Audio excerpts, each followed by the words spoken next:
केंद्र सरकार, राजस्थान सरकार एवं मध्य प्रदेश सरकार के बीच ईआरसीपी समझौते को लेकर हुए एमओयू को लेकर भरतपुर जिले में भी इस समझौते का एमओयू का स्वागत किया जा रहा है। जगह जगह लोगों में इस समझौते को लेकर खुशी का माहौल है। इस ईआरसीपी परियोजना की पहल करने वाले, इस परियोजना को राज्य सरकार के सामने पेश करने वाले पूर्व सांसद, वयोवृद्ध एवं समाजवादी विचारक, पूर्व विधायक पंडित राम किशन का आज उनके निवास पर विभिन्न समाज के लोगों ने किया स्वागत सम्मान। मिठाई खिलाकर उनका स्वागत सम्मान करके खुशी का एहसास किया। भरतपुर में पूर्वी राजस्थान नहर परियोजना समझौते की खुशी का इजहार करते हुए विभिन्न सामाजिक संगठनों की ओर से श्री ब्राह्मण सभा के पूर्व जिलाध्यक्ष कौशलेश शर्मा के नेतृत्व में उनकी ओर से भरतपुर जिले के लिए उठाई गई आवाज के लिए पूर्व सांसद पंडित रामकिशन का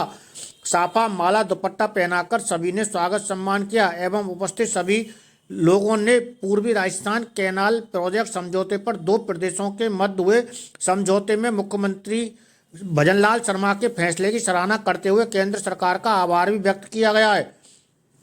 पूर्व सांसद पंडित रामकिशन ने बताया कि eastern Rajasthan canal project ERCP Rajasthan और मध्य प्रदेश के मध्य वर्षों से चल रहा चंबल, काली सिंध एवं पार्वती नदी के जल बंटवारे का विवाद था, जिसे लेकर राजस्थान के मुख्यमंत्री भजनलाल शर्मा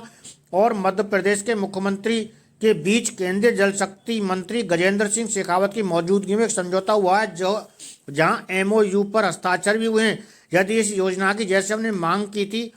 वैसे ही सरकार ने इससे समझौता किया है, तो हम इस मुख्यमंत्री भजनलाल शर्मा के फैसले का स्वागत करते हैं। इसके लिए उन्होंने केंद्र सरकार का भी आभार व्यक्त किया गया। हम आपको बता दें कि पूर्व सांसद पंडित रामकिशन ने ही इस प्रोजेक्ट के बारे में सरकार को अवगत कराया था। यह सन 2007 में जब वे विधायक थे, तब उस समय राजस्थान सरकार को यह प्रोजेक्ट बना करके दिया था, जिसके पीछे उन्होंने काफ़ी इस प्रोजेक्ट को आगे लाने के लिए काफ़ी पहल की और जगह जगह पानी के लिए जन आंदोलन किए। लोगों में एक जन चेतना भी जागृत की गई थी। इसको लेकर के काफ़ी प्रयासों के बाद में अब इस प्रोजेक्ट को लेकर के सफलता मिली है। ब्राह्मण सभा के पूर्व जिलाध्यक्ष कौशलेश शर्मा ने कहा कि पूर्वी राजस्थान कैनाल प्रोजेक्ट समझौता निश्चित रूप से पूर्वी राजस्थान के भरतपुर सहित अन्य जिलों के लिए वरदान साबित होगा। इससे न केवल औद्योगिकरण बढ़ेगा, अब तो 3 लाख हेक्टेयर से अधिक भूमि को सिंचाई का लाभ भी मिलेगा और पर्यटन भी बढ़ेगा। उन्होंने कहा यह उपलब्धि राजस्थान के यशस्वी मुख्यमंत्री भजनलाल शर्मा की सकारात्मक पहल का रचनात्मक परिणाम है। इससे सभी धार्मिक संस्थान एवं पर्यटन केंद्रों के विकास में भी बहुत बड़ा योगदान मिलेगा।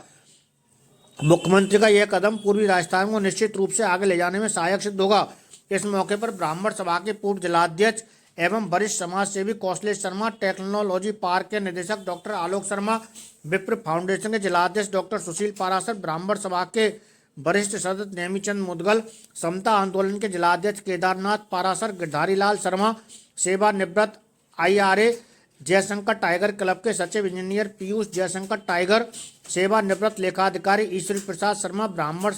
सेवा समिति तिलक नगर के वरिष्ठ सदस्य पंडित बनवारी लाल शर्मा, अन्नपूर्णा रसोई संचालक विष्णुदत्त शर्मा, अंतर्राष्ट्रीय मानव अधिकार सुरक्षा संगठन के जिलाध्यक्ष राजेंद्र भारद्वाज, सेवानिवृत्त सहायक अभियंता इंजीनियर देवकी नंदन शर्मा, सेवानिवृत्त अमीन रामेश्वर शर्मा, गायत्री परिवार के ट्रस्टी गिरीश शर्मा, राजस्थान रोडवेज के संभाग अध्यक्ष दिनेश शर्मा, LIC के पदाधिकारी लालचंद शर्मा, ब्राह्मण सभा के पुष्पेंद्र लवानिया, समता आंदोलन अशोक शर्मा, महेश चिचाना सहित भरतपुर के अनेक गणमान्य नागरिक मौजूद रहे। इन सभी ने पंडित रामकिशन पूर्व सांसद का स्वागत सम्मान किया, मिठाई खिलाकर एक दूसरे को खुशी का इजहार किया। केंद्र सरकार ने ईस्टर्न कैनाल योजना को स्वीकार किया है, लीड सही, इसके लिए धन्यवाद। लेकिन ये योजना मूल रूप में बनी थी सिंचाई, पेयजल और उद्योग के लिए, और पिछले 2-3 साल से केंद्र सरकार इस योजना को इसलिए मंजूरी नहीं दे रही थी कि वो ये कह रहे थे कि हम इस योजना को जो बना के भेजी है 50-50 पे उसे स्वीकार नहीं करते, हम उसमें 75 पे स्वीकार करेंगे। और 75 का मतलब ये था कि अगर 75 पे स्वीकार कर दी जाती है तो फिर पेयजल के अलावा सिंचाई को पानी नहीं रहता है। तो हम लोग इस योजना को अगर उनने जैसी की तैसी स्वीकार की जो पहले बनी थी तब तो धन्यवाद, और अगर उसमें कटौती की तो हमारा संघर्ष जारी रहे। सामाजिक संगठन द्वारा आदरणीय पंडित जी का ये राजस्थान कैनाल जो प्रोजेक्ट जो था उसको जो केंद्र सरकार द्वारा और राज्य सरकार, दोनों राज्य सरकार द्वारा सहमति व्यक्त करते हुए राष्ट्रीय परियोजना घोषित की है, उसके लिए पंडित जी ने जो ये मामला उठाया था उसके लिए पंडित जी का हम स्वागत करने और सम्मान करने के लिए यहाँ सब इकट्ठे हुए हैं। स्वागत बैठा, साफा माला दुपट्टा पहना कर स्वागत किया गया और हम इसके लिए भजनलाल जी को भी धन्यवाद देते हैं, आदरणीय मुख्यमंत्री महोदय को, जिन्होंने इस योजना को बहुत जल्दी तुरंत गति से क्रियान्वित करने का संकल्प क्रियान्वित करने में अपना सहयोग प्रदान किया। भारत सरकार, हम चाहते हैं कि भरतपुर जिले, राजस्थान के 13 जिलों में पर्याप्त रूप से सिंचाई के लिए, पीने के लिए और कृषि के लिए, उद्योगों के लिए ये पानी उपलब्ध हो तो सब जो है सब ये 13 जिले जो है पानी से बहुत राहत मिलेगी और ये जन समस्या जो थी वो दूर होगी। ऐसे व्यक्तित्व हैं जिन्होंने अपने पूरे जीवन भर जो कुछ ठान लिया उसको पूरा किया, कभी दल नहीं बदला। ऐसे वयोवृद्ध व्यक्ति सही मायने में युवा हैं जिन्होंने 13 जिलों में जहां एक और युवा पलायन कर रहे थे नौकरियों के लिए, वहीं कृषि के कार्य करने वाले लोग अपनी बंजर होती भूमि को देख के खून के आंसू रो रहे थे। हर साल 50,000 बीघा जमीन बंजर हो रही थी, पानी 350-400 फीट नीचे चला गया था और 400 फीट पानी जाने के बाद कृषि से जो पैदावार होती थी उसका लागत मूल्य नहीं मिल पा रहा था। आज ईआरसीपी की योजना जो पंडित रामकृष्ण जी के नेतृत्व में कारगर हुई है, उसके लिए मैं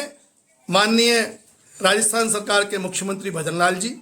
को धन्यवाद देता हूं और खासतौर से गजेंद्र शेखावत जी को भी मैं धन्यवाद देता हूं, जिन्होंने दोनों मुख्यमंत्रियों को बुलाकर इस योजना को कार्य रूप में परिणत किया।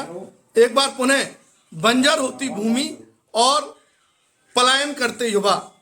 पेयजल के अभाव में 13 जिलों में जो क्रांतिकारी कदम ईआरसीपी का होगा, उसके लिए एक बार पुनः धन्यवाद। साथ ही मैं एक बात और कहना चाहता हूं, जैसे नेताजी सुभाष चंद्र जी ने नारा दिया था कि तुम मुझे खून दो मैं तुम्हें आजादी दूंगा, कहीं ऐसा नहीं हो मित्रों कि तुम मुझे वोट दो हम तुम्हें ईआरसीपी देंगे, ये लोकसभा के चुनावों तक का एक छलावा ना हो। इसके लिए मैं कहना चाहता हूं कि वोट की राजनीति से दूर आम लोगों की सुविधा और संपन्नता के लिए ईआरसीपी योजना लागू हो, जिससे कि उजड़ता कृषि क्षेत्र, पेयजल की समस्या और उद्योगों को मिलने वाला पानी से इस इलाके में सरसब्जता आ सके, खुशहाली आ सके। धन्यवाद।